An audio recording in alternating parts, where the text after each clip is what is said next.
सबसे पहले बात ऑपरेशन सिंदूर पर पीएम मोदी के संबोधन की। बिल्कुल, ऑपरेशन सिंदूर और भारत पाकिस्तान तनाव को लेकर आज पहली बार प्रधानमंत्री मोदी ने देश को संबोधित किया और अपने संबोधन में प्रधानमंत्री ने कई बातों को साफ कर दिया। उन्होंने कहा कि ये नया भारत है, यहां टेरर के साथ कोई टॉक नहीं होगी। मोदी ने साफ किया कि शांति का रास्ता भी शक्ति के साथ होते हुए जाता है। यह भी पीएम ने कहा कि हम पाकिस्तान का न्यूक्लियर ब्लैकमेल जरा भी नहीं सहेंगे, आतंकीस्तान को मुंह तोड़ जवाब दिया जाएगा। इसी के साथ ऑपरेशन सिंदूर को लेकर पीएम ने कहा कि ऑपरेशन सिंदूर न्याय की अखंड प्रतिज्ञा है। 6 मई की रात पूरी दुनिया ने इस प्रतिज्ञा को परिणाम में बदलते हुए देखा है। चलिए अब आपको बताते हैं पीएम के संबोधन की वो बड़ी बातें। 7 मई की सुबह दुनिया ने हमारी प्रतिज्ञा को देखा। प्रधानमंत्री नरेंद्र मोदी ने यह भी कहा कि सिंदूर मिटाने की कीमत हमने वसूल की। प्रधानमंत्री नरेंद्र मोदी ने कहा कि आतंक की इमारत ही नहीं, हौसला भी थर्राया है ऑपरेशन सिंदूर से। भारत ने पाकिस्तान के सीने पर जाकर वार किया है। सिर्फ 3 दिनों के अंदर पाकिस्तान को तबाह कर दिया। हमने अपने एक्शन को सिर्फ स्थगित किया है, आगे भी हम पाकिस्तान के वादे को कसौटी पर कसेंगे। उन्होंने कहा कि हमारी सेना, अर्धसैनिक बल लगातार अलर्ट पर हैं और ऑपरेशन सिंदूर आतंक के खिलाफ हमारी नई नीति है। न्यूक्लियर ब्लैकमेलिंग को नहीं सहेंगे, निर्णायक प्रहार करेंगे। और यह भी कहा कि अगर पाकिस्तान से बात होगी तो पाक ऑक्युपाइड कश्मीर पर होगी, यानी कि पाकिस्तान कश्मीर का सपना देखना बंद कर दे। अगर पाकिस्तान से बात होगी तो आतंक के खात्मे पर होगी। प्रधानमंत्री नरेंद्र मोदी ने यह भी साफ किया कि पानी और खून एक साथ नहीं बह सकते हैं। टेरर, ट्रेड और टॉक भी एक साथ नहीं हो सकती। बिल्कुल, आतंकवाद और बातचीत एक साथ हो नहीं सकती और आतंकी हमला हुआ अब दोबारा तो मुंह तोड़ जवाब दिया जाएगा।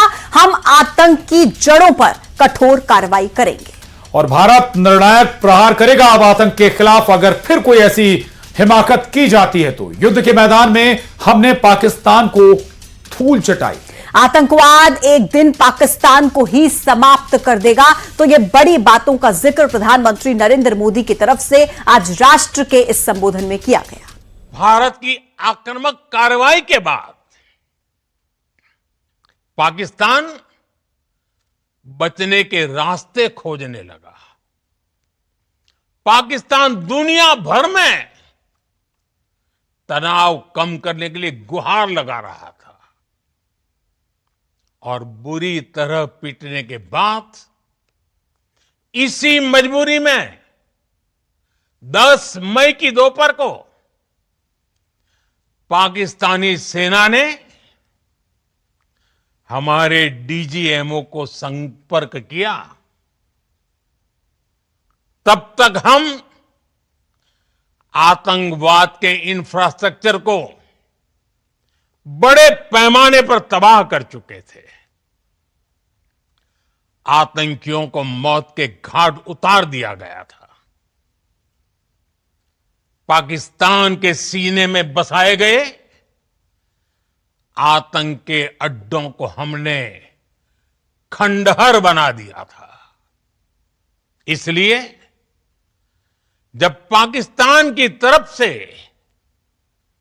गुहार लगाई गई, पाकिस्तान की तरफ से जब यह कहा गया कि उसकी ओर से आगे कोई आतंकी गतिविधि और सैन्य दुस्साहस नहीं दिखाया जाएगा, तो भारत ने भी उस पर विचार किया। और मैं फिर दोहरा रहा हूं, हमने पाकिस्तान के आतंकी और सैन्य ठिकानों पर अपनी जवाबी कार्रवाई को अभी सिर्फ स्थगित किया है। आने वाले दिनों में हम पाकिस्तान के हर कदम को इस कसौटी पर मापेंगे कि वो क्या रवैया अपनाता है। भारत का मत एकदम स्पष्ट है। टेरर और टॉक एक साथ नहीं हो सकते। टेरर और ट्रेड एक साथ नहीं चल सकते और पानी और खून भी एक साथ नहीं बह सकता। हमारी घोषित नीति रही है